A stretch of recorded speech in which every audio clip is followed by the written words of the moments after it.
Hello everyone, स्वागत है आपका रेप्लिका वर्ल्ड में। आज हम बात करेंगे एक बहुत ही इंपॉर्टेंट टॉपिक के बारे में, जो कि है DSSB का नोटिफिकेशन। तो जैसे कि हमें ये चीज़ पता है कि DSSB ने एक कैलेंडर जारी किया था जिसमें कि वो सारी लिस्ट थी कि वो कब कौन से एग्ज़ाम के लिए नोटिफिकेशन निकालेंगे, वो एग्ज़ाम कब कंडक्ट होगा, और ये सब जानकारी उसमें थी। तो उसके अकॉर्डिंग फरवरी में बहुत सारी वैकेंसीज आने वाली थी, यानी बहुत सारे नोटिफिकेशन आने वाले थे, जिसमें कि पीजीटी का नोटिफिकेशन भी था। तो अब जितने भी एस्पिरेंट्स हैं पीजीटी के लिए या उन पोस्ट के लिए जिनका नोटिफिकेशन आने वाला था, वो अभी तक इंतज़ार कर रहे हैं, पर अभी तक कोई भी इन्फॉर्मेशन नहीं आई है। नोटिफिकेशन तो बहुत दूर की बात है। तो हमें कहा गया था कैलेंडर के अकॉर्डिंग कि 1 से लेकर 5 फेब के बीच में नोटिफिकेशन आ जाएगा, जिसका एग्ज़ाम 1 अप्रैल से स्टार्ट भी हो जाएगा। पर अब देखिए, आज जो तारीख है वो है 7 तारीख, जब मैं ये वीडियो रिकॉर्ड कर रही हूँ। तो 7 तारीख हो गई है ऑलरेडी, और अभी तक नोटिफिकेशन का कोई भी अता पता नहीं है। नोटिफिकेशन का अता पता भी नहीं है और ना ही कोई जानकारी आई है DSSB की तरफ से कि नोटिफिकेशन कब आएगा। तो अब प्रॉब्लम ये हो गई है एस्पिरेंट्स को कि हमें क्या करना चाहिए और नोटिफिकेशन आएगा भी या नहीं आएगा। क्योंकि देखिए, जो गवर्नमेंट एग्जाम्स होते हैं, क्योंकि हमें पता है कि उनके साथ बहुत पर्क्स जुड़े हुए होते हैं, तो सब चाहते हैं कि वो एक गवर्नमेंट एम्प्लॉय बने।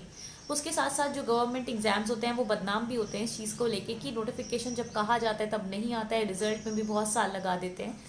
पर बात यह है कि DSSB का रिकॉर्ड ऐसा नहीं है। तो कुछ बच्चे ये भी सोच रहे हैं, मतलब जो एस्पिरेंट्स है वो ये सोच रहे हैं कि शायद नोटिफिकेशन ना भी आए, क्योंकि जैसे कि KVS है या NVS की वैकेंसी है, हम इतने सालों से इंतज़ार कर रहे हैं, आज तक नहीं आई है। वो ऐसा कहा जा रहा था कि 2021 में आएंगी, 1 में भी नहीं आई, 2022 हो गया, अभी तक नहीं आई है, कब आएंगी। DSSB भी यही सब चीज़ें कर रहा है, क्या वो भी इन चीज़ों को फॉलो करेगा?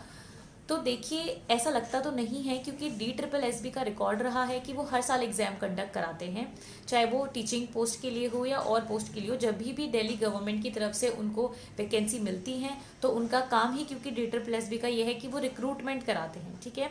तो उनका और कोई काम नहीं है। वैकेंसी अगर उनको मिल गई तो वो रिक्रूट कराएंगे ही कराएंगे, एग्जाम कराएंगे ही कराएंगे। यहाँ तक कि कोरोना में भी, कोरोना की ईयर में भी उन्होंने ये एक्सक्यूज़ नहीं लिया था कि कोरोना है तो इसलिए हम किसी को अपॉइंट नहीं करेंगे। भले ही लेट किया उन्होंने, पर एग्जाम्स उन्होंने कराए। तो बात यह है कि रीज़न क्या हो सकता है। तो देखिए, रीज़न ये हो सकता है प्रोबेबल कि क्योंकि पिछले साल के कुछ एग्जाम्स अभी तक भी चल रहे हैं, तो हो सकता है वो लोग ये सोच रहे हो कि पहले इस साल का वाइंड अप करके फिर हम नोटिफिकेशन निकालें, ताकि नए सिरे से इस साल का रिक्रूटमेंट किया जा सके। तो एक ये रीज़न हो सकता है। पर ये चीज़ गलत है कि उन्होंने अभी तक जानकारी नहीं दी है इसके बारे में। अगर वो एक छोटी सी स्टेटमेंट भी निकाल देते तो भी जो एस्पिरेंट्स हैं उनको थोड़ी सी तसल्ली होती।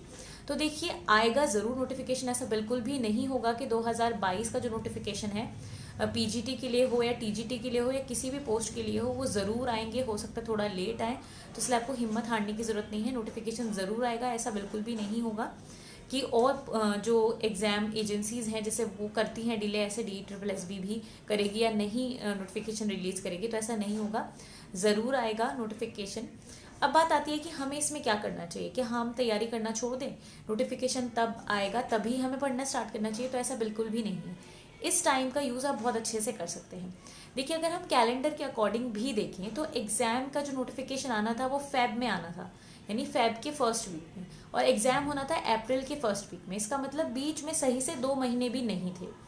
तो अब भले ही नोटिफिकेशन डिले हो गया है, पर एग्ज़ाम और नोटिफिकेशन के बीच में 2 महीने तक का ही अंतर रहता है ज़्यादातर। तो इसका मतलब ये है कि आपके पास नोटिफिकेशन अगर कल ही आ जाता है तो आपके पास टाइम नहीं है बिल्कुल भी प्रिपेयर करने का।